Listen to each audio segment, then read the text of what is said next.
America और Israel Iran पर इतने हमले करने के बाद भी ईरान से स्टेट ऑफ हार्मोन नहीं खुलवा सकें। डोनाल्ड ट्रंप ने कहा है कि जिन देशों का तेल स्टेट ऑफ हार्मोन से गुजरता है वह खुद आकर स्टेट ऑफ हार्मोन खुलवाए। यानी डोनाल्ड ट्रंप ने अब हाथ खड़े कर दिए हैं और ईरान से स्टेट ऑफ हार्मोन खुलवाने से पीछे हट रहे हैं।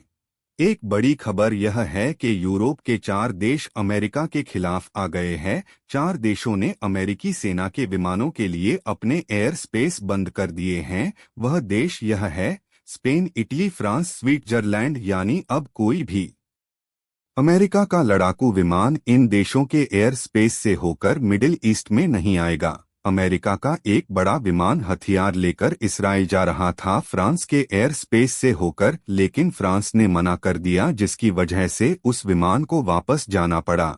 और नाटो पहले ही मना कर चुका है ईरान के खिलाफ अमेरिका का साथ देने के लिए। एक बड़ी खबर यह है कि इटली की प्रधानमंत्री मेलोनी ने यूनाइटेड नेशन में खड़े होकर यह कहा कि मैं इसराइल पर रेड लाइन क्रॉस करने का आरोप लगाती हूं, और यह भी कहा कि मैं फिलिस्तीन के नागरिकों के नरसंहार की कड़ी निंदा करती हूं, और कहा कि मैं ऐलान करती हूं कि इटली इजरायल के खिलाफ यूरोपीय प्रतिबंधों का समर्थन करेगा।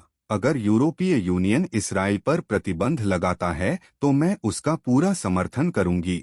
एक बड़ी खबर यह है कि इजरायल ने यह कानून पास किया है कि फलस्तीन के लोग जो इजरायल की जेलों में बंद हैं उनको फांसी दी जाएगी। अब अंदाजा लगाइए कि बगैर किसी जुर्म के फलस्तीन के लोगों को गिरफ्तार कर लिया जाता है तो यह ऐलान कितने बड़े नरसंहार का ऐलान है। गोया के फलस्तीन के सभी लोगों को खत्म करने की कोशिश की जा रही है और दुनिया तमाशा देख रही है।